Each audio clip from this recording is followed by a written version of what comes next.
Denis. Bonjour à tous, c'est Denis de ADBO et je suis super content de vous retrouver pour cette nouvelle vidéo où on va voir deux choses. Comment fonctionne un ordinateur et quels sont les composants utilisés pour SketchUp, mais aussi pour les logiciels de rendu. Allez, c'est parti! Alors, on va regarder déjà comment est constitué un ordinateur. Que ce soit un Mac ou un PC, il y a les mêmes éléments. Seulement, dans un Mac, on va être sur une configuration un peu plus fermée, on va moins pouvoir changer les pièces, là où sur un PC, on va pouvoir intervertir les composants. Alors, pour tout expliquer, on va prendre cette machine en exemple. Elle est un peu imposante, mais elle a l'avantage d'avoir tous les composants en plus gros. D'abord, on va parler de la caisse. Ici, quand vous avez un PC, vous pouvez choisir votre boîte de PC. Cette caisse, elle va servir à deux choses. C'est à protéger l'électronique. Et l'électronique, il n'aime pas deux choses. Un, c'est la chaleur. Deux, c'est la poussière. Donc, vous voyez ici, il y a plein de grilles pour éviter que la poussière rentre à l'intérieur du PC. Et on voit aussi plein, 1, 2, 3, 4, 5, 6, 7, 8, 9 ventilateurs pour évacuer la chaleur. Donc, c'est les deux éléments importants. Petite note intéressante, c'est pour ça que votre ordinateur, évitez jamais de le mettre dans une pièce où il y a beaucoup de poussière et une pièce où vous fumez. C'est mauvais pour sa durée de vie. La grosse boîte qui est ici, c'est l'alimentation, c'est par là où arrive le courant. C'est un composant, on s'en fout complètement, parce que globalement, bon, il faut avoir une bonne alim pour pas que ça grille les composants après, mais c'est pas un composant qui coûte cher, et puis il n'y a pas grand-chose à dire. Allez-y, on passe à la suite. L'élément le plus important d'un ordinateur, c'est sa carte mère. On voit que l'alimentation ici, là, elle conduit directement à la carte mère. La carte mère, c'est la carte électronique qui est tout au fond de la boîte. C'est là-dessus, c'est la carte mère, on l'appelle mère, parce que c'est là-dessus que vont se brancher tous les composants.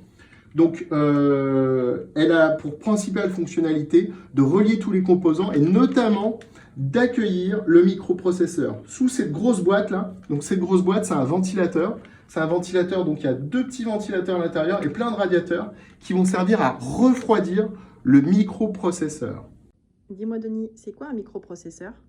Un microprocesseur, c'est l'élément le plus important qu'il y a sur un ordinateur. Quand tu cliques sur ton clavier, en fait, l'information elle est envoyée au microprocesseur qui, lui, va décider si l'information il la stocke en mémoire ou s'il décide d'afficher quelque chose. Bref, c'est le grand chef d'orchestre de ton ordinateur. Il y a deux éléments importants que tu dois connaître sur ton microprocesseur. C'est sa vitesse d'horloge, qui est en gigahertz. Donc 2 GHz, c'est vraiment râler pas crête. Et puis après, ça peut monter jusqu'à 10, 20. Bref, plus tu mets d'argent, plus mieux c'est. Et puis après, tu as le nombre de cœurs. Le nombre de cœurs, c'est le nombre de petits cerveaux qu'il va avoir. Et plus tu as de cerveaux, plus c'est puissant. Et là, c'est vraiment mécanique. C'est-à-dire si tu as 2 cœurs, eh ben, ça ira 2 fois moins vite que si tu as 4 cœurs. En gros, pour faire du rendu photoréaliste, il faut au minimum avoir un i7, c'est-à-dire avoir 8 cœurs et 3 GHz à peu près de calcul. Et pour du SketchUp? Et pour du SketchUp, alors là, c'est un composant qui est moins important. La configuration minimale suffira. Donc tu vois, le microprocesseur, il est là. Ici, tu as les deux cartes graphiques dont on va parler juste après. Et au fond, là, tu as la mémoire RAM. La mémoire RAM, c'est l'élément le moins cher. C'est le truc que vous pouvez upgrader, que vous pouvez améliorer à moindre frais pour que votre ordinateur travaille plus vite. C'est par exemple, quand il va faire 2 plus 3, et ben, il mémorise 2, il mémorise 3, il mémorise 5. Et ben, c'est tout là-dedans que c'est stocké. Donc c'est un élément assez important et qui coûte pas cher et on peut en rajouter sur les Mac et sur les PC. Ok. Alors là, les deux pavés que tu as là, c'est les cartes graphiques. Les cartes graphiques, c'est l'élément le plus important à la fois pour SketchUp et maintenant aussi pour les programmes de rendu.